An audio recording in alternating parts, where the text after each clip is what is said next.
Voltando aqui então para a nossa segunda parte, né, da nossa revisão, né? Então essa parte vai ser sobre as rochas, os minerais e sobre o solo, né? Por isso a gente dividiu, que faz parte aí então da apostila 6, né, que é a última apostila aí. Na verdade a apostila é a 5, só que o grupo é o 6, né? Ela ficou junto, né? Então por isso que às vezes a gente até confunde, né? Ela é um pouco diferente do que o professor tem do que a de vocês tem, tá bom?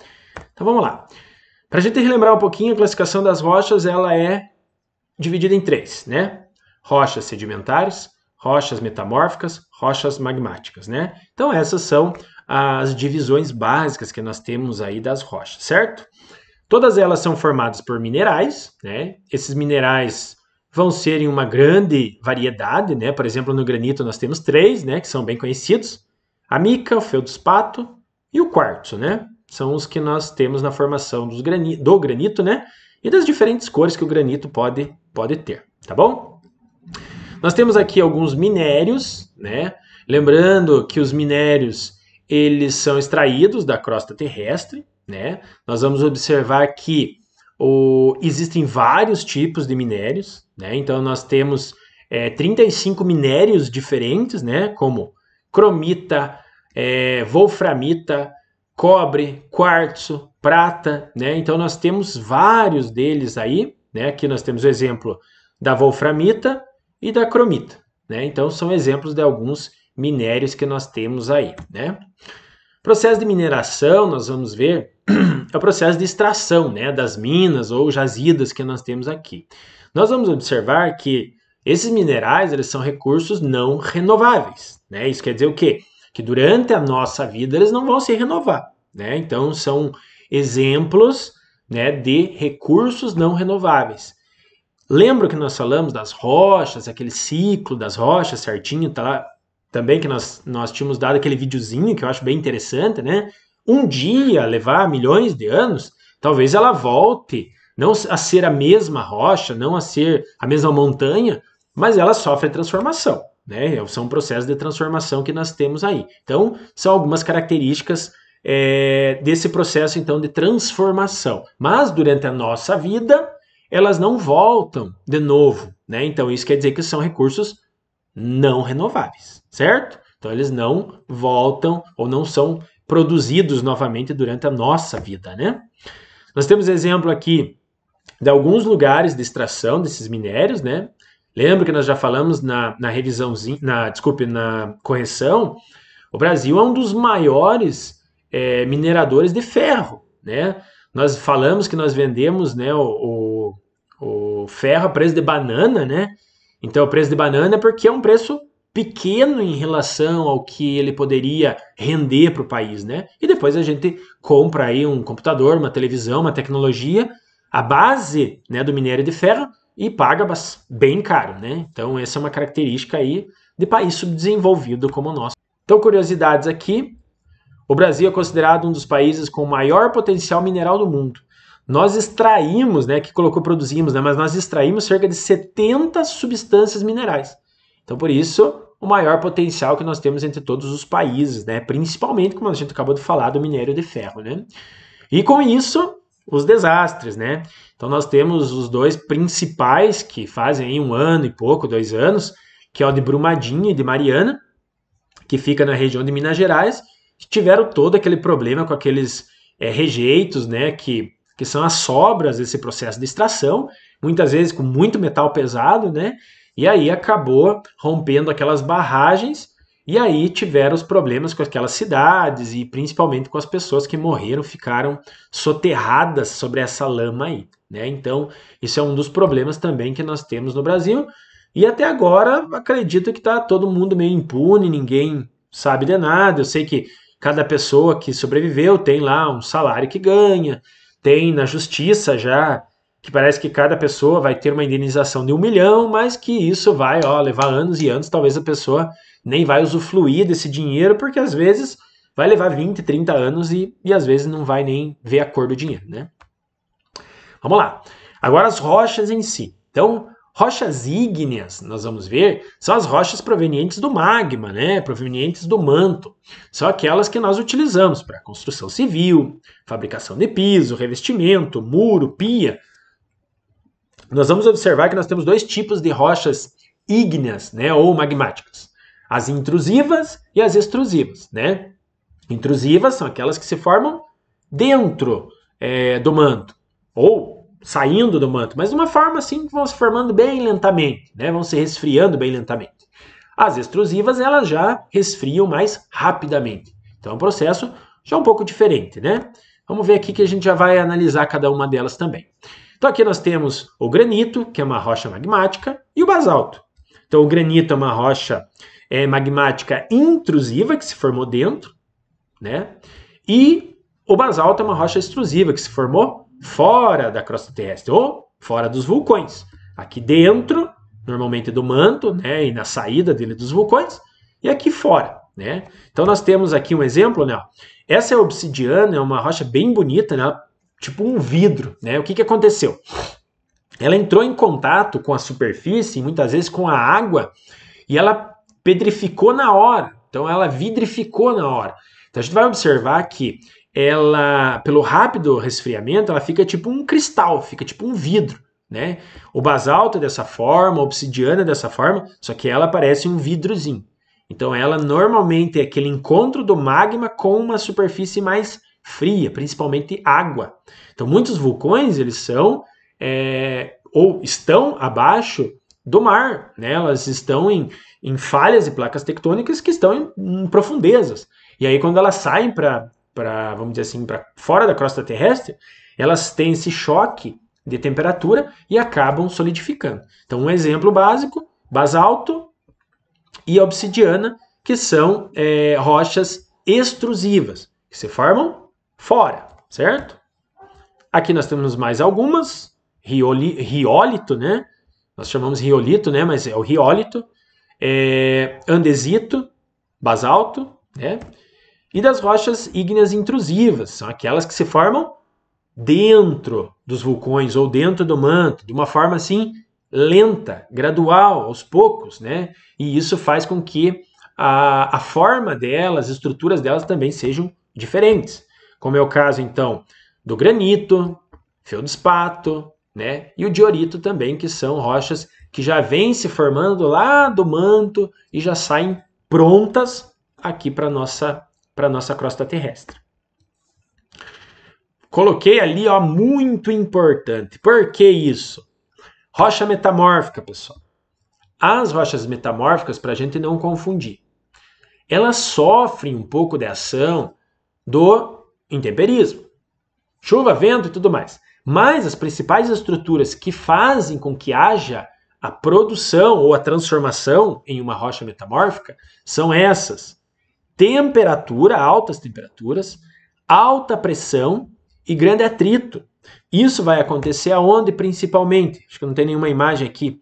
Mas vai acontecer, pessoal, principalmente onde tem falhas nas placas tectônicas, né? Onde tem essas falhas, onde a temperatura é altíssima, a pressão é alta, ou embaixo, em algumas ondulações da placa, e ficam embaixo, digamos assim, de montanhas, onde a pressão é muito alta. Então, as rochas metamórficas, elas sofrem a ação do intemperismo, mas a transformação é feita por alta pressão e alta temperatura. Por isso, o nome da transformação é o metamorfismo, como nós vemos aqui, certo? Já vamos explicar depois nas sedimentares daí. Algumas rochas metamórficas, né? Então, o granito, que é transformado, né? Sofre metamorfose no gneiss. O argilito, em xisto. O arenito, em um quartzito. Calcário, em mármore. Essa é uma das mais interessantes, né? De uma rocha, digamos assim, sedimentar, bem frágil, para uma rocha já bem mais resistente, né? Que é o caso do mármore, usado em pias, como nós já falamos, usado em mesas e tal. A ardósia, que também é utilizada como formas de lajotas, perto de piscina, banheiros, né? Como nós já falamos aí também.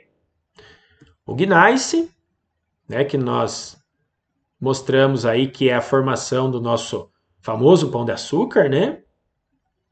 O mármore, utilizado em esculturas, em estátuas, como nós mostramos ali também. Aqui nós temos duas formações, né? Rochas metamórficas aqui, né? E aqui nós temos rochas magmáticas, né? Então aqui nós temos o gneiss e aqui nós temos o basalto, né? Então uma rocha magmática ou ígnea e uma rocha metamórfica. Rochas sedimentares.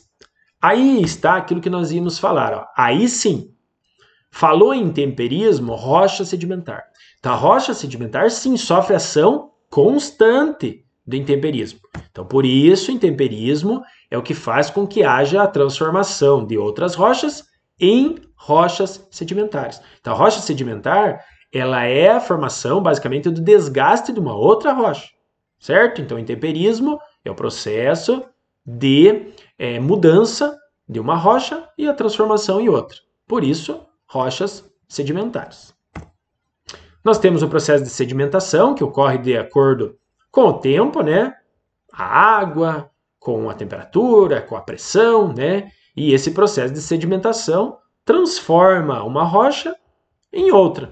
Então aqui a gente via uma rocha e agora a gente vê ela uma submersa aqui que se transformou nessa que nós temos aqui. Então o processo de sedimentação é o processo que nós temos normalmente utilizando o intemperismo.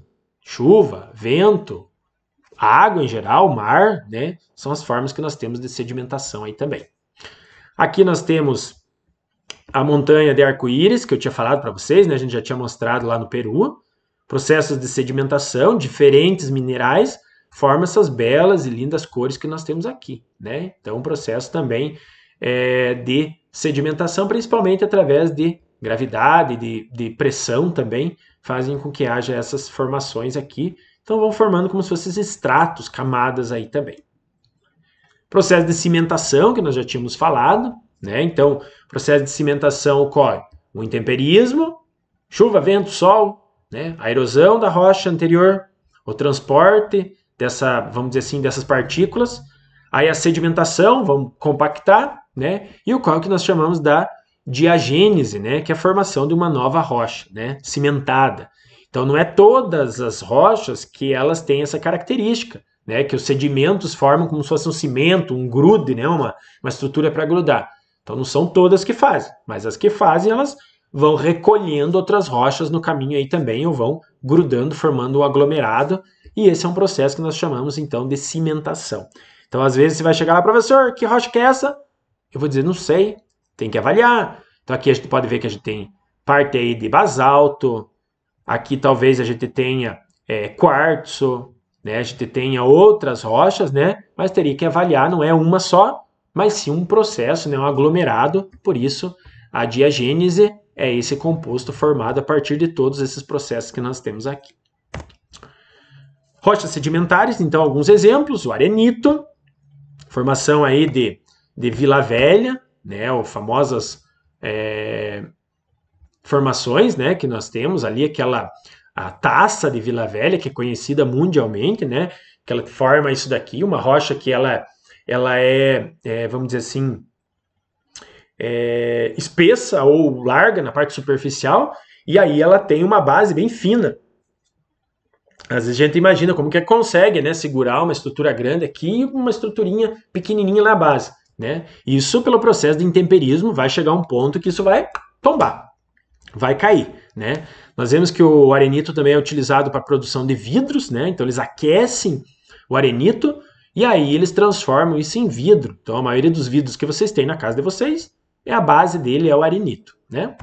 Carvão mineral. Então o carvão mineral é uma rocha sedimentar, né? Nós vamos observar que ela é uma rocha de origem fóssil, né? Então provavelmente isso daqui levou milhões de anos para ser formado, e aí a partir de um vegetal que caiu, foi soterrado, e a parte orgânica do vegetal foi substituída pela parte mineral, né? Então lembrando que também é um recurso não renovável, que não vai se renovar, então vai levar milhões de anos para ser formado de novo. O calcário, né, que também é utilizado aí na construção civil, é utilizado aí na agricultura, né? Então é uma rocha também sedimentar, né? Alguns exemplos aí. Aqui nós temos a formação então dos fósseis, lembrando a paleontologia que faz esse estudo, né, para tentar recontar a história, a evolução dos seres vivos em geral, né? Nós vimos alguns exemplos de fósseis, né? Esse daqui até a Anne deu risada, professor, mas professor não, pai, mas quem que vai ter curiosidade de ter por exemplo, um cocô fossilizado, né? Só que isso daqui, pessoal, são provas, né, de, vamos dizer assim, de seres, de animais que viveram milhões de anos atrás, né? Ninguém mesmo vai pensar assim, você tem um cocô, né, mas tem um cocô fóssil, veja que legal, você tem um cocô fóssil. Isso é maravilhoso, eu queria ter um cocô fóssil, né? Mas isso daqui também normalmente se encontra em museus, né?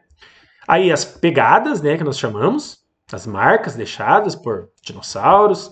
Aqui nós temos a concha do molusco, né? Crânio de um tiranossauro. Duvido que alguém não queria ter o crânio de um tiranossauro, né, fossilizado. Pensa que legal. O museu que nós mostramos, né, de história natural, que tem um dos maiores dinossauros, né, o Tiranossauro Rex, né, um carnívoro nato. E os processos de fossilização. Lembra do que nós falamos aqui? Então, assim, normalmente para fossilizar, pessoal, ele precisa ser uma estrutura mais rígida. Se é uma estrutura mais mole, é muito difícil fossilizar. Tipo folha. Folha é bem difícil. É bem raro acontecer de folha. Ossos são duros, rígidos, é mais fácil. Pensa uma libélula dessa para fossilizar. Isso aqui é um achado tremendo, pessoal, porque é muito raro, muito difícil. A libélula morreu, os decompositores já vão destruir. Pensa para sedimentar e ela ficar lá encrostada, né? Virar um fóssil. Né? A madeira também não é muito comum acontecer. Né? Então nós temos características para fossilização. Se é material mais mole, tecido, é muito mais difícil. Se é mais rígido, tipo concha, osso, dente, aí é mais fácil acontecer a fossilização. Lembre, fossilização acontece só com rochas sedimentares. Caiu o animal, sedimento, sedimento, sedimento, pressão, e faz com que os micro-organismos não destruam ele ali dentro. Um processo que nós temos de fossilização é mineralização, que é trocar matéria orgânica por minerais. Né? Isso acontece com a madeira, isso acontece aqui com os animais em geral. Né? Então, é um processo de troca. Na verdade, não está o fóssil ali, só está a marca dele e o que ele tinha, ele trocou por minerais. Né? O carvão é feito dessa forma. A mumificação, que eu falei que é um dos processos que eu acho mais legal, né? Que o âmbar, ele recobre, o âmbar é aquela seiva que nós temos da árvore, e aí ele recobre o animal e ali ele deixa ele intacto. Nenhum micro-organismo consegue chegar lá dentro e decompor o animal. Então ele fica fossilizado, né? Por um processo que nós chamamos de mumificação. E a impressão, que são as pegadas, né? As patas, né, que pisaram num determinado barro que estava mole, né, ou às vezes as garras que passavam, né, na terra também ficaram fossilizadas aí. São as pegadas que nós chamamos, os rastros, né, e às vezes as tocas também têm esse processo, essa impressão aí. Origem e formação do solo, o último conteúdo então para a gente finalizar, né? Essa é uma parte que vocês viram em geografia também. Né? Então vocês viram que necessita ter a rocha-mãe, processo de intemperismo, que vai fazendo as modificações. O intemperismo físico, que está relacionado principalmente vento, água do mar, geleiras, né? Nós temos aqui alguns exemplos. Essa é aquela taça que eu falei para vocês de Vila Velha. Né? Então essa taça aqui é um exemplo então do intemperismo físico. Né? O intemperismo químico está relacionado à água, né? E principalmente a mistura disso com os componentes que nós temos nas rochas, como nós vimos até a questão lá da diagênese, né, ou da formação daqueles aglomerados, da cimentação. Tudo isso é pelo processo de intemperismo químico também. Oxidação, que é um processo de, como se fosse uma decomposição por agentes químicos, né, principalmente bactérias, que auxiliam aí nesse processo vai enferrujando até a rocha, principalmente aquelas que têm minério, principalmente o minério de ferro, né? O intemperismo biológico, que é a ação principalmente dos animais e vegetais, né, que vão fazendo a transformação da rocha, né? Então aqui a gente observa a formação dos líquens, aqui nós temos algumas raízes e umas formiguinhas fazendo o buraquinho delas, né? Então olha aqui, ó. Então uma árvore crescendo no meio da rocha, as formigas jogando parte do solo, transformando. Mais uma árvore crescendo no meio da rocha. Então, esse é intemperismo biológico, né? Formação dos solos. Então, vocês fizeram esse trabalhinho em geografia, né? Então, a rocha-mãe, aquela que vai dar origem a todas as outras. O horizonte C, que normalmente é aquela areiazinha que vocês colocaram no trabalho de vocês. O horizonte B seria aquela terra mais vermelha, né? O horizonte A já seria aquela parte da terra mais escura, com matéria orgânica. E o horizonte O seria as plantinhas que vocês plantaram aí, normalmente a parte orgânica do experimentinho que vocês fizeram lá. Então, esses são os horizontes que nós temos da formação aí do nosso solo, certo?